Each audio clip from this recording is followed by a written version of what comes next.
Hi hello welcome to post 360. నేను మీ మురళీరాపల్లి.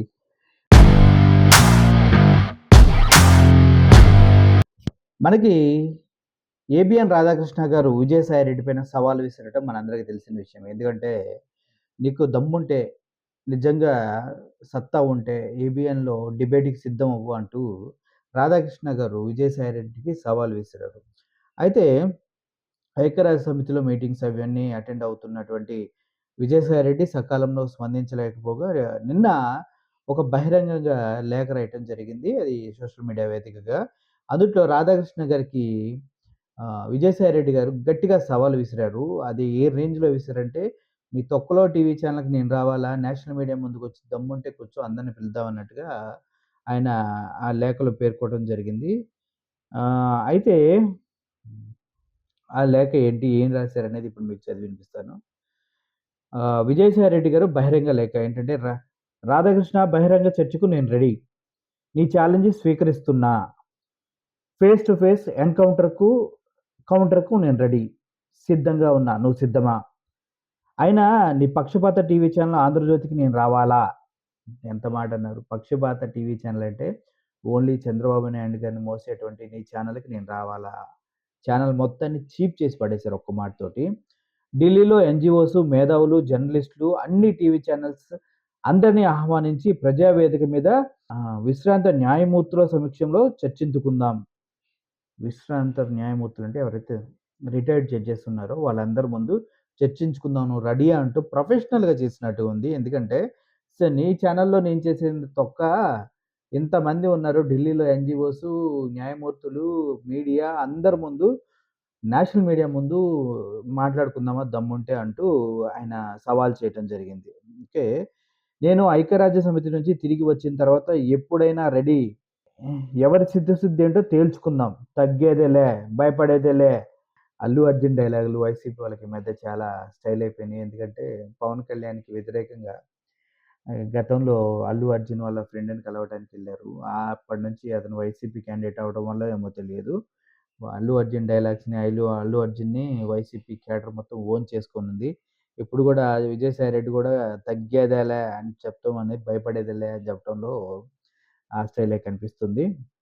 ఎక్కడో సిండికేట్‌లో డబ్బులు దొబ్బేసాయంట రాధాకృష్ణ గారు. దాన్ని అడ్రెస్ చేస్తూ సవాల్ చేయటం జరిగింది.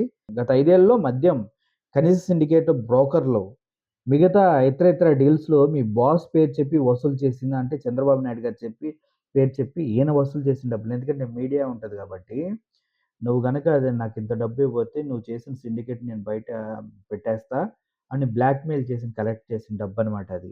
దాని గురించి మాట్లాడుతూ ఉన్నారు. నిజంగా అలా జరిగుంటదంటారా? రాధాకృష్ణ అలా బ్లాక్‌మెయిల్ చేసి డబ్బు సంపాదించుంటారా అంటే దానికి కూడా కింద ఒక 2 లైన్స్ రాసారాయన. ఆ! జర్నలిస్ట్ కాలనీలో నువ్వుండే ప్యాలెస్, నేనుండే బడిగిల్లు కూడా చూపిద్దాం. రాధాకృష్ణ గారికి జర్నలిస్ట్ కాలనీలో పెద్ద ఇల్లే కాదు. ఓన్ ఛానెలు, ఓన్ పేపర్‌కి బిల్డింగ్‌లు ఇయన్నీ ఉన్నాయి. అదే కాకుండా ఇప్పుడు ఫిల్మ్ నగర్ మెయిన్ రోడ్డు పైన ఒక పెద్ద కన్‌స్ట్రక్షన్ ఏబిఎన్‌ది జరుగుతూ ఉంది. అక్కడ స్థలం అయితే చాలా కాస్ట్‌లీ. దాని గురించి కూడా ఆయన చెప్పడం జరిగింది. ఆ! ఫిల్మ్ నగర్ మెయిన్ రోడ్‌లో నువ్వు కొన్న 100,00,00,000 విలువ చేసే స్థలం, దాంట్లో ఇంకో 200,00,00,000తో కడుతున్న ఆఫీస్ భవంతిని కూడా పరిశీలిద్దాం. అసలు ఒక టీవీ ఛానెల్ రన్ చేసి ఇప్పటి వరకు ఆంధ్రప్రదేశ్‌లో ఎన్ని టీవీ ఛానెల్స్ రన్ అవుతున్నాయో, అన్ని టీవీ ఛానెల్స్‌లో కేవలం అంటే కేవలం టీవీ9, టీవీ5, ఎన్‌టీవీ, 10 టీవీ ఇలా చెప్పుకుంటూ పోతే ఈటీవీ. ఈ 4 ఛానెల్స్ తప్పించి ప్రాఫిట్స్‌లో ఉన్న ఛానెల్స్ నాకు తెలిసి ఆంధ్రప్రదేశ్ తెలుగు ఛానెల్స్ లేనే లేవు. ప్రాంతీయ channels compare to Telangana TV channels ఇలా పెట్టుకుంటే తప్పించి. అటువంటిది రాధాకృష్ణ గారు 200,00,00,000 పెట్టి ఒక బిల్డింగ్ కడతాం. దానికి 100,00,00,000 పెట్టి ఒక స్థలం కొంటాం. అంటే ఆయనకి ఎక్కడి నుంచి వస్తుంది ఈ డబ్బు? నిజంగానే ఈ సిండికేట్స్ అన్నిట్లో ఆయన ఇన్వాల్వ్ అయిపోయి వాళ్ళ బాస్ పేరు చెప్పి తీసుకున్నాడా? బ్లాక్‌మెయిల్ చేస్తున్నాడా? అంటే ఇప్పుడు విజయసాయి రెడ్డి గారితో చర్చ జరిగితే గాని దీనికి సంబంధించి క్లియర్ ఇన్ఫర్మేషన్ ఎవరైనా చెప్పగలరు. ఎందుకంటే విజయసాయి రెడ్డి గారికి ఛాలెంజ్ చేసినప్పుడు ఆయన ఐక్యరాజ్య సమితి మీటింగ్స్‌కి అలా ట్రావెలింగ్‌లో, జర్నీలో ఉన్నారని తెలుసు. ఇప్పుడు ఈ సవాల్ తర్వాత అర్థమైందేంటంటే అతని దగ్గర ఎన్నో కొన్ని ప్రూఫ్స్ అయితే ఉన్నాయి. కంపల్సరీగా విజయసాయి రెడ్డి గారు వస్తే మాత్రం ఈసారి ఏబిఎన్ రాధాకృష్ణకి లెఫ్ట్ అండ్ రైట్ అయిపోయేలాగే అనిపిస్తుంది. వేచి చూద్దాం ఏమవుతుందో. విజయసాయి రెడ్డి గారు ఛాలెంజ్‌ని స్వీకరిస్తాడా? ఏబిఎన్ రాధాకృష్ణ లేదా ఎందుకొచ్చిన గొడవ అనేసి తోక ముడుచుకొని ఎళ్ళిపోతారా? So, wait and see. Thank you for watching this video. I'm Murali signing off. Thank you so much.